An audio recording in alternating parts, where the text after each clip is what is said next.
Shalom, my brothers and sisters in Yahuwah, our Elohim, and welcome to our midweek Bible study. Day 4, gang. We're halfway through the week.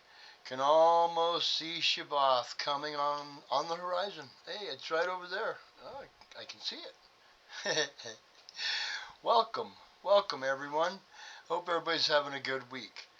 Tonight, we're going to continue our adventure through Melakim Aleph, which is 1 Kings. Okay? And we're going to be doing chapter 16, 17, and 18. Going to be a lot of things going on tonight. So grab your Bibles. I need you to read along with me. Okay? So that way you can see it and hear what's being read. Eyes to see, ears to hear. Okay? So that everyone who is seeking the wisdom and knowledge of Yahuwah, it's right here for you. Okay, gang? All right. Grab something to drink. It's summertime and it's awful warm outside. Yeah, it's real warm here. So grab something to drink, grab your favorite pillow, get all comfortable on the couch, and we'll get started tonight, okay? And we'll grab me something to drink so that way I'm not all raspy and trying to read.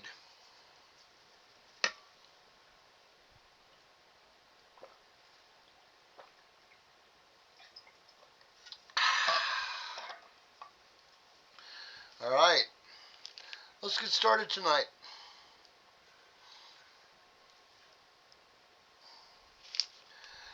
Melakim Aleph, chapter 16. Then the word of Yahuwah came to Jehu, son of Hanani, against Baasha, saying, Because I raised you up out of the dust, and made you ruler over my people Yasharel, but you walked in the way of Jeroboam, and made my people Yasharel sin, to provoke me with their sins. See, I am going to sweep away Baasha and his house, and shall make your house like the house of Jeroboam, son of Nebat. Anyone belonging to Baasha who dies in the city, the dogs eat, and anyone belonging to him who dies in a field, the birds of the heavens eat. And the rest of the acts of Baasha, what he did, and his might, are they not written in the book of the annals of the sovereigns of Yasharel? So Baasha slept with his fathers and was buried in Tirzah, and his son Elah reigned in his place. So now Elah is the king of Yasharel. Okay? Verse 7. Moreover, the word of Yahweh came by the prophet Jehu, son of Hanani, against Baasha and his house, because of all the evil that he did in the eyes of Yahuwah in provoking him with the work of his hands, in being like the house of Jeroboam, and because he struck them. Okay, so Baasha was doing the work of his hands, making all kinds of creepy idols and stuff like that, just like Jeroboam was. Yeah, he wasn't a real good guy either. Verse 8. In the 26th year of Asa, sovereign of Yehuda, Elah, his son, Elah, son of Baasha, began to reign over Yasharel in Tirzah 2 years. So Elah, the son of Baasha, reigned for 2 years. Yeah, short little stint, huh? Let's find out how he died. Verse 9. And his servant Zimri, commander of half his chariots, conspired against him as he was in Tirzah, drinking himself drunk in the house of Artsah, who was over his house in Tirzah. So Elah, the son of Baasha, was hanging out in Tirzah, and he was drinking himself drunk. So the commander of half of his chariots, Zimri, conspired against him in his house. Okay? Verse 10. Then Zimri came in and struck him and killed him in the 27th year of Asa, sovereign of Yehuda, and reigned in his place. So now Zimri, he killed Elah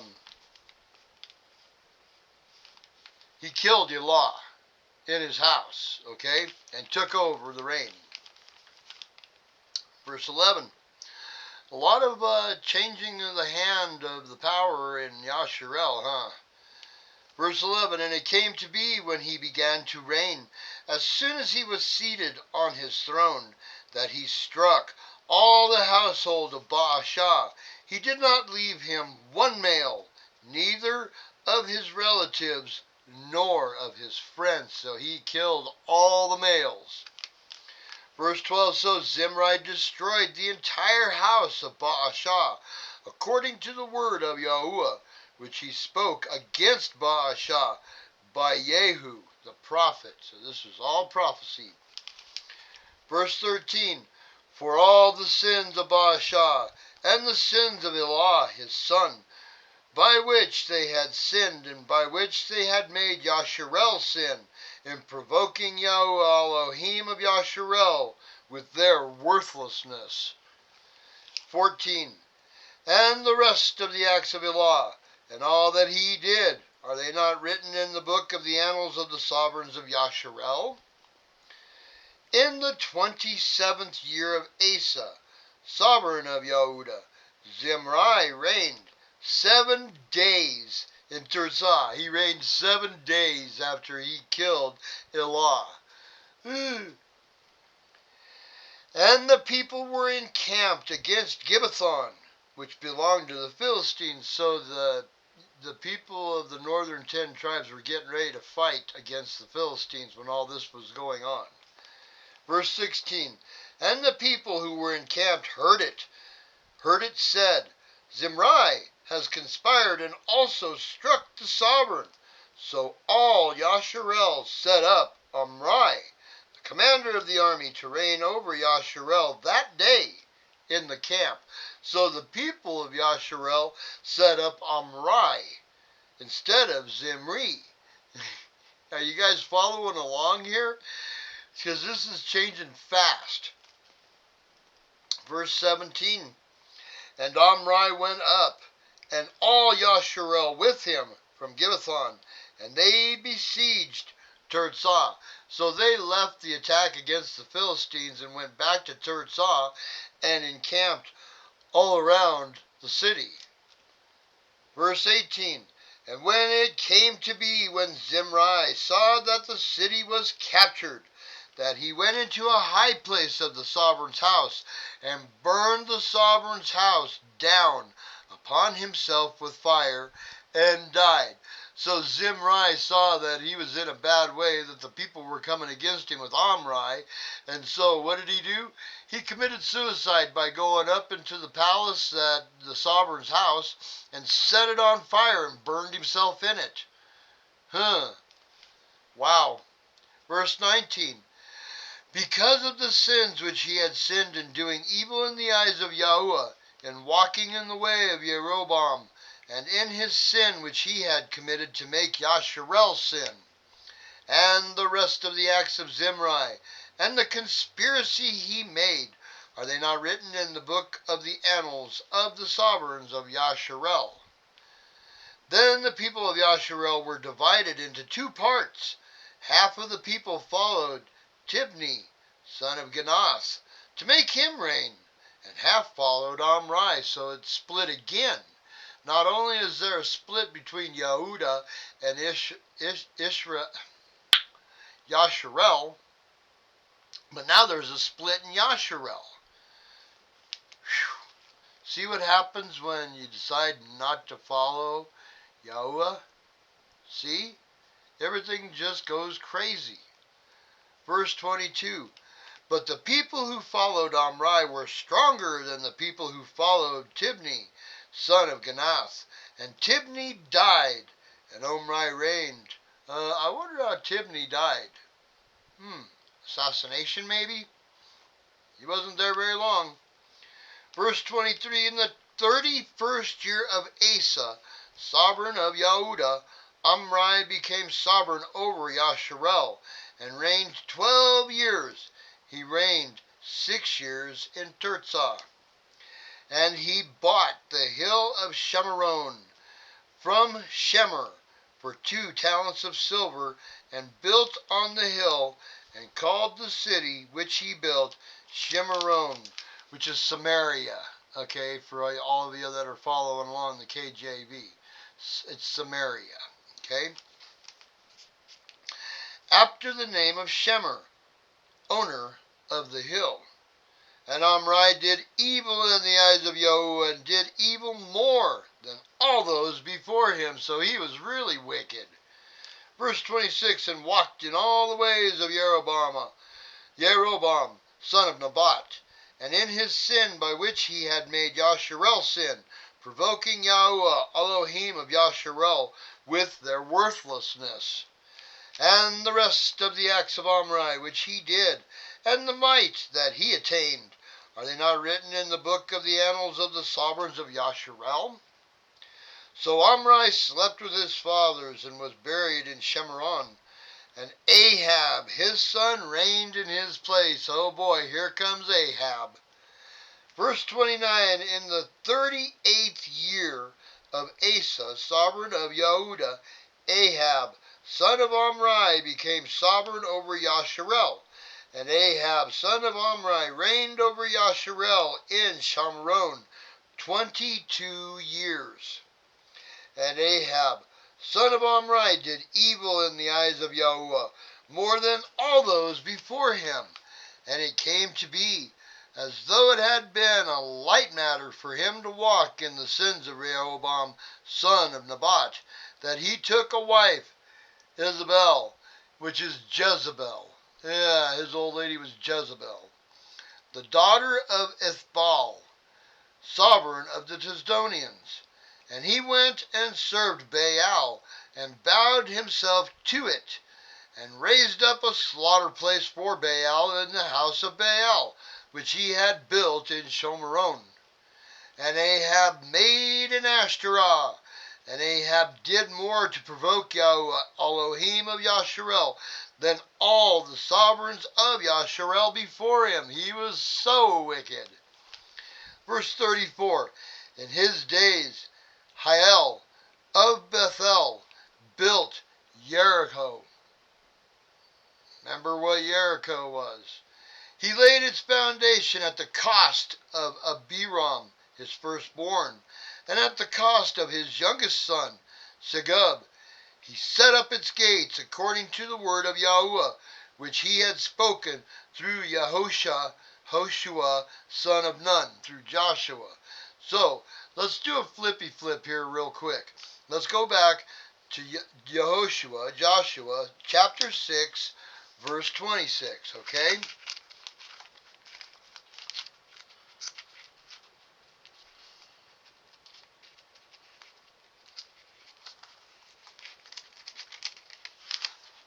All right.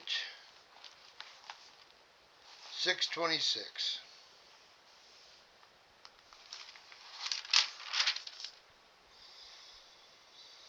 Okay.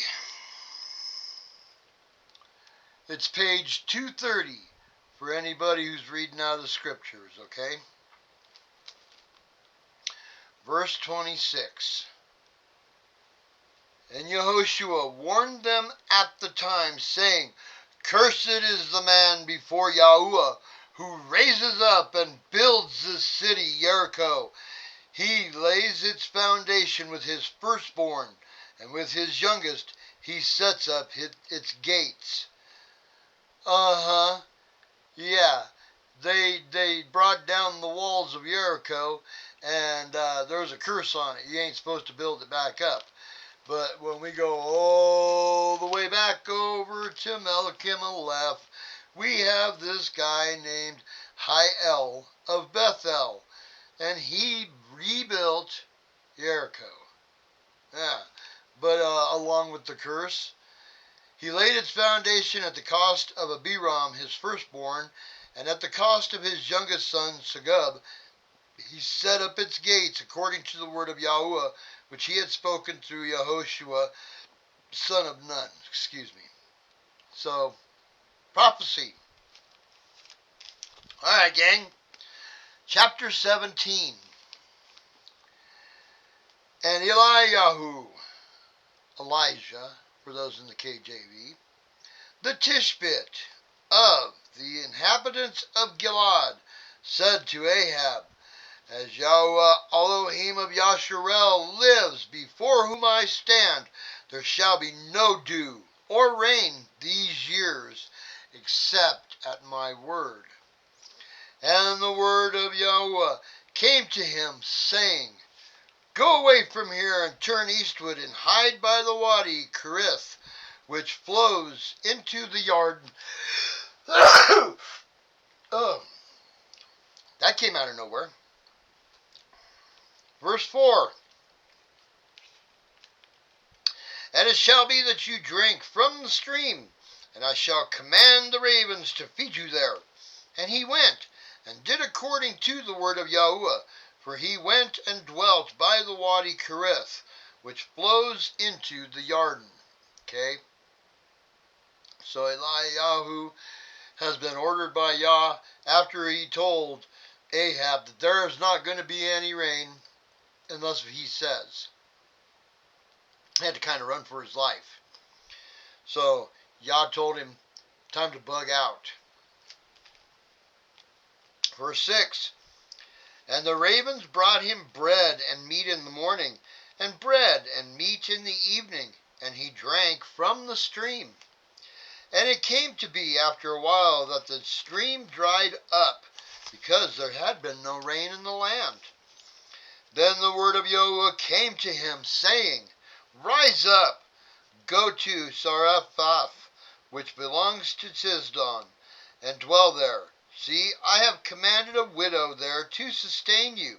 And he rose up and went to Zarephath. And came to the gate of the city, and saw a widow there gathering sticks.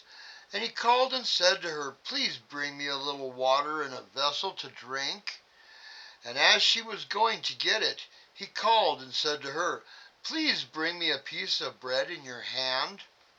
And she said, As Yahweh, your Elohim lives, I do not have bread, only a handful of flour in a bin, and a little oil in a jar. And see, I am gathering a couple of sticks, and shall go in and prepare it for myself and my son, and we shall eat it and die. So she doesn't have much faith at this point. She says, As Yahweh, your Elohim. So and she's going and she's got a little bit of flour and a little bit of oil. And she's going to make a fire and make a little piece of bread. And her son are going to eat it and die because there is no more. Verse 13. And Eliah said to her, Do not fear. Go and do as you have said. But make me a small cake from it first, and bring it to me. And afterward make some for yourself and your son.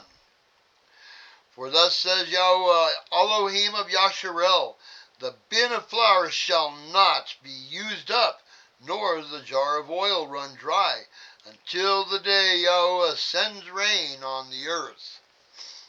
So she went and did according to the word of Eliyahu, and she and he and her household ate for many days. The bin of flour was not used up, nor did the jar of oil run dry, according to the word of Yahweh, which he spoke by Eliyahu.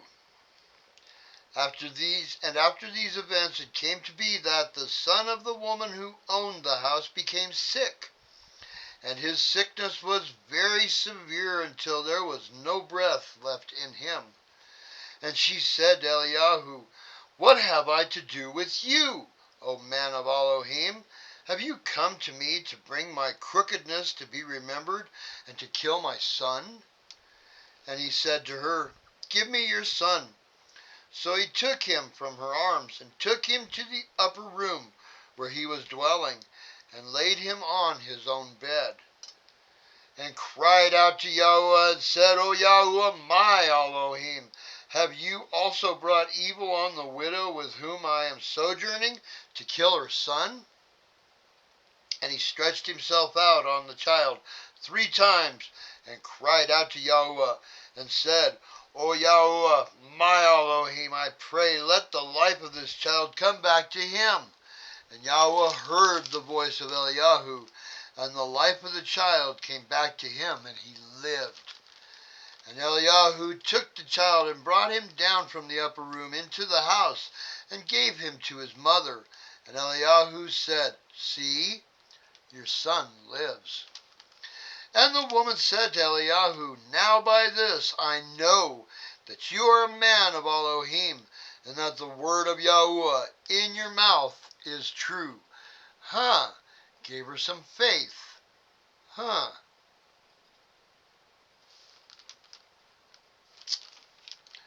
Chapter 18. And after many days it came to be that the word of Yahweh came to Eliyahu. In the 3rd year, he was there with that widow for 3 years, and the little bit of flour and the little bit of oil sustained him that long. Start that again. Chapter 18. After many days it came to be that the word of Yahweh came to Eliyahu in the 3rd year, saying, Go, present yourself to Ahab, and I give rain on the earth. Thereupon Eliyahu went to present himself to Ahab, and the scarcity of food in Shemaron was severe. And Ahab had called Obadiah for those in the KJV, who was over his house. Now Obadiah feared Yahweh exceedingly, and it came to be, while Jezebel, cut down the prophets of Yahweh, that Obadiah had taken 100 prophets and hidden them, 50 in a cave, and had fed them with bread and water. And Ahab had said to Obadiah, Go into the land to all the springs of water and to all the wadis. It could be that we find grass to keep the horses and mules alive, and not to have any livestock cut off. And they divided the land between them to pass over it. Ahab went one way by himself, and Obadiah went another way by himself. And as Obadiah was on his way, then see, Eliyahu met him, and he recognized him and fell on his face and said, Is that you, my master Eliyahu? And he answered him, It is I. Go, say to your master, Eliyahu is here. And he said, Obadiah, and he said, What have I sinned, that you are giving your servant into the hand of Ahab to kill me? And as Yahweh your Elohim lives, there is no nation or reign where my master has not sent to look for you. And when they said, He's not here, he made the reign or nation swear that they could not find you. He's been hunting you. And now you want me to go and say, Oh yeah, he's over here. Yeah. Verse 11. And now you say, Go, and say your master Eliyahu is here? And it shall be as soon as I am gone from you, that the Spirit of Yahweh takes you away to a place I do not know, and I shall come to report to Ahab. And when he does not find you, he shall kill me. But I, your servant, have feared Yahweh from my youth. It was not reported to my master what I did when Isabel killed the prophets of Yahweh, how I hid 100 men of the prophets of Yahweh, 50 to a cave, and fed them with bread or water? And now you say, Go, say to your master, Eliyahu is here, that he shall kill me. And Eliyahu said, As Yahweh of hosts lives, before whom I stand, I shall indeed show myself to him today. Yep. Verse 16, Obadiah then went to meet Ahab, and informed him, And Ahab went to meet Eliyahu. And it came to be when Ahab saw Eliyahu, that Ahab said to him, Is that you, O disturber of Yasharel? And he answered, I have not disturbed Yasharel, but you and your father's house, and that you have forsaken the commands of Yahweh, and you have followed the Baals. And now send and gather all Yasharel to me on Mount Carmel, the 450 prophets of Baal, and the 400 prophets of Ashtoreth, who eat at Isabel's table. Bring all them nasty heathen priests to me. Meet me over here. Mount Carmel. Verse 20. Ahab then sent for all the children of Yasharel and gathered the prophets on Mount Carmel. And Eliyahu came to all the people and said, How long would you keep hoping between two options? How long are you going to sit the fence? Are you going to believe in Yah, or are you going to believe in these wackadoos, these heathens over here? If Yahweh is Elohim, follow him, and if Baal, follow him. But the people answered him not a word. And Eliyahu said to the people, I alone am left a prophet of Yahweh, but the prophets of Baal are 450 men. Now let them give us 2 bulls, and let them choose 1 bull for themselves, and cut it in pieces, and lay it on the wood, but set no fire. And I prepare the other bull, and shall lay it on the wood, but set no fire. And you shall call on the name of your mighty one, and I call on the name of Yahuwah, and the Elohim who answers by fire. He is Elohim. So all the people answered and said, The word is good.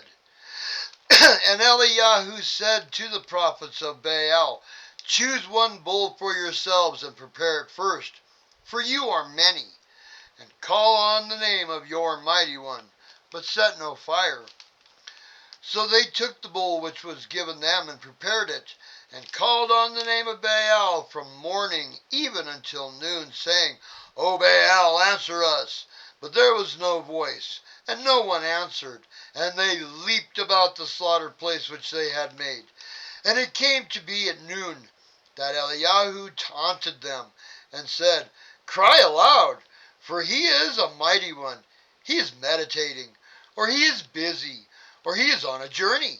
Or it could be that he's asleep and has to be awakened. He's taunting them. Verse 28, And they cried aloud and cut themselves according to their ruling with knives and spears until the blood gushed out on them. And it came to be when midday was past that they prophesied until the time of bringing the evening offering. But there was no voice, and no one answered, and no one paying attention. So everybody was like, yeah, okay. What else is going on? They all aren't even paying attention. Verse 30, Then Eliyahu said to all the people, Come closer to me. And all the people came closer to him. And he repaired the slaughter place of Yahuwah that was broken down. And Eliyahu took 12 stones, according to the number of the tribes of the sons of Yaakov, to whom the word of Yahuwah had come, saying, Yasharel is your name.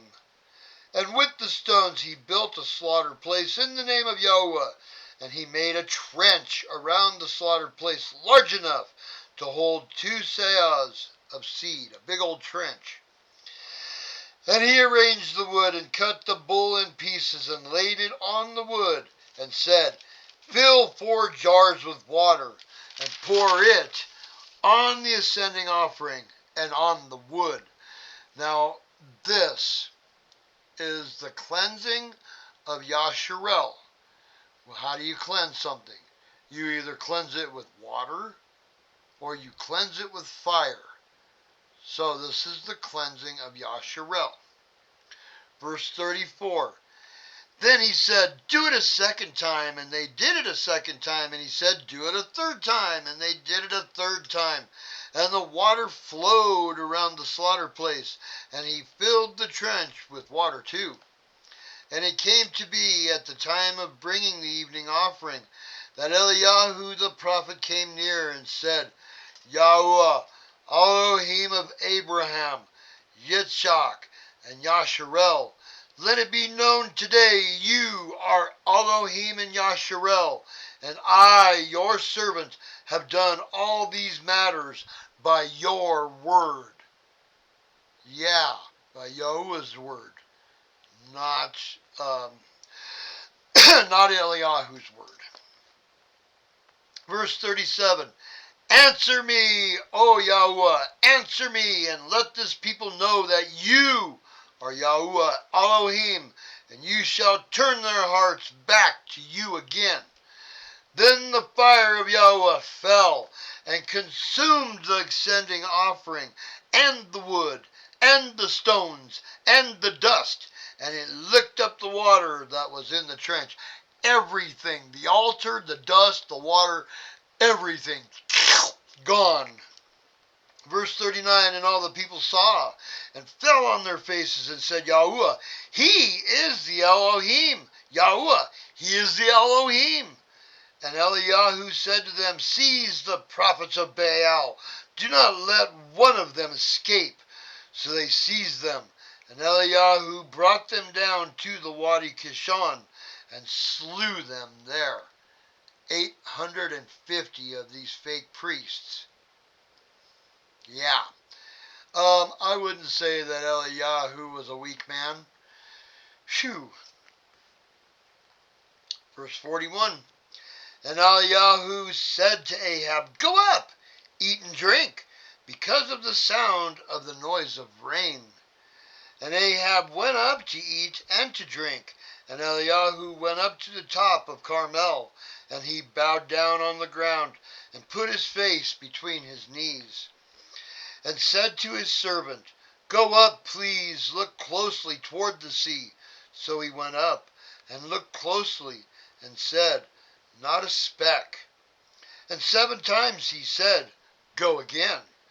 And it came to be the 7th time that he said, see, a little cloud, as small as a man's hand, is coming out of the sea. And he said, go up, say to Ahab, hitch up and go down before the rain stops you. And in the meantime it came to be that the heavens became black with clouds and wind, and there was heavy rain while Ahab rode and went to Yezreel. And the hand of Yahuwah was on Eliyahu, and he girded up his loins and ran ahead of Ahab to the entrance of Yezreel. And that's the end of chapter 18. Wahoo! There is some action-packed, oh man, a lot going on there. And Yah is cleansing Yasharel with fire and water. Yeah, Eliyahu told him, you guys are going to be humdingers. This is going to be a big one. Get ready. Yeah. Woo! All right, gang. Well, that's all I've got tonight. I pray that each one of you that are seeking the knowledge and wisdom of Yahuwah our Elohim be Baruch tonight, and your families.